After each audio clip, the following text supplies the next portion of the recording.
I come in, sir? Have a seat.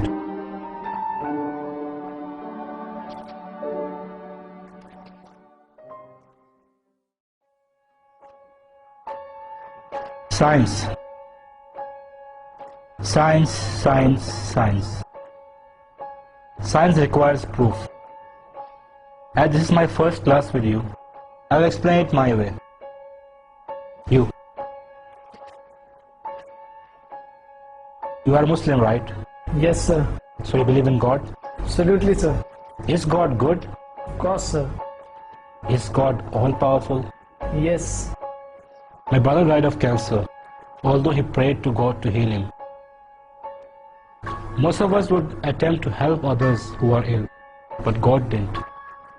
How is this God good then? You can't answer, can you? Let's start again, young fella. Is God good? Yes, sir. Is Satan good? No. Who created Satan?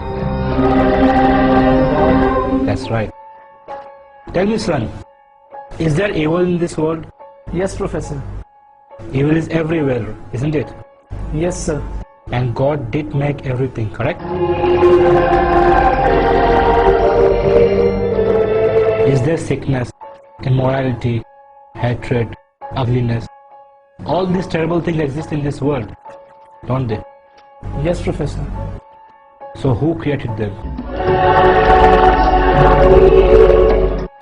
Science says you have 5 senses you use to identify and observe the world around you. Tell me, son, have you ever seen God? No, Professor. Tell us if you have ever heard your God. No, Professor. Have you ever felt your God, tasted your God, smelt your God? Have you ever had any sensory perception of God for that matter? No, I'm afraid I haven't. Yet you still believe in Him. Yes, Professor. According to empirical, stable, demonstrable protocol, science says your God doesn't exist. What do you say to that, my son? Nothing. I only have my faith. Yes, faith. And that is the problem which science has. Professor, is there such a thing as heat? Yes. And is there such a thing as cold? What kind of question is this? We all know there is cold. No, sir, there isn't. You can have lots of heat, super heat, mega heat, white heat, little heat or no heat, but we don't have anything as cold. We can hit 458 degrees below zero, which is no heat, but we can't go any further after that. There is no such thing as cold. Cold is only a word we use to describe the absence of heat. We cannot measure cold. Heat is energy. Cold is not the opposite of heat, sir, just the absence of it. What about darkness, Professor? Is there such a thing as darkness? Yes, what's night if there isn't darkness? You are wrong again, sir. Darkness is the absence of something. You can have low light, normal light, bright light, flashing light. But if you have no light constantly, you have nothing. And it's called darkness, Professor. In reality, there is no such thing as darkness. If it is, you would be able to make darkness more darker, wouldn't you? So what's the point you're trying to make, young man? Sir, my point is your philosophical premise is flawed. Flawed? Can you explain how? Sir, you are working on the premise of duality. You argue that there is life and then there is death.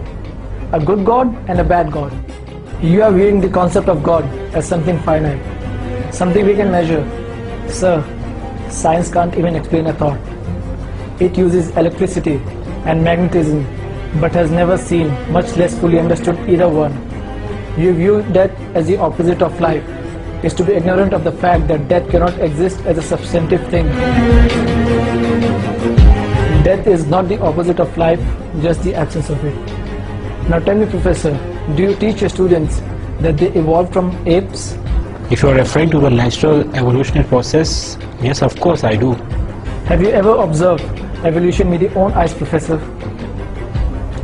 Since no one has ever observed the process of evolution at work and cannot even prove that this process is an ongoing endeavor, are you not teaching your opinion, sir?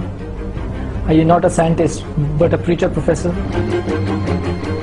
Is there anyone in the class who has ever seen Professor's brain?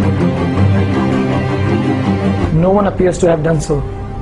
So according to the established rules of empirical, stable, demonstrable protocol, science says that you have no brain, sir.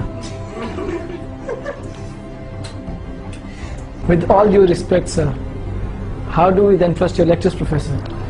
I guess you will have to take them on faith, son. That is it, Professor. The link between man and God is faith. Professor, it is not necessary to see something to believe in it. Sir, have you seen your 10th grandfather? No? So then how can you prove that he existed?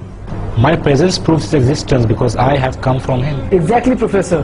The existence of this universe and life proves that there is a creator.